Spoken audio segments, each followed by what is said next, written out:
লতিফ ভাই জানতে চাইছেন কোন কোন খাবার খেলে আপনার টেস্টোস্টেরন লেভেল বা আগ্রহটা বাড়বে। এটাও খুব গুরুত্বপূর্ণ একটা আলোচনা। আমি বলবো টেস্টোস্টেরন হরমোনটা কোথায় তৈরি হয়, এটা কি ধরনের হরমোন। এটা মূলত সেক্স হরমোন, এটা পুরুষদের হরমোন।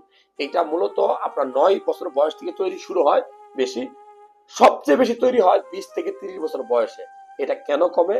এটা আপনার অত্যধিক হতাশা, স্ট্রেস, মানসিক চাপ, আপনার ঘুম কম যাওয়া, ভালো খাবার দাবার না খাওয়া, এগুলোর কারণে আপনার শরীর থেকে কমতে পারে।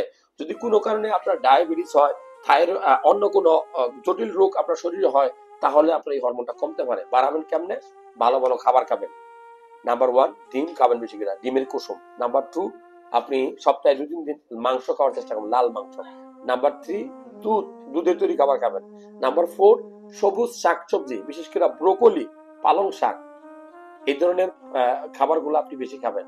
আর কি খাবেন? কাঠবাদাম গুঁড়া করবেন, তার খেজুর মিক্সড করবেন, তারপরে আপনি দুধের সাথে মিক্সড করে খেতে পারেন। আপনার আখরোট, হ্যাঁ, যেটাকে আমরা ওয়ালনাট বা আখরোট বলি, এই বাদামটা কিন্তু আপনার টেস্টোস্টেরন লেভেলটা বাড়াবে।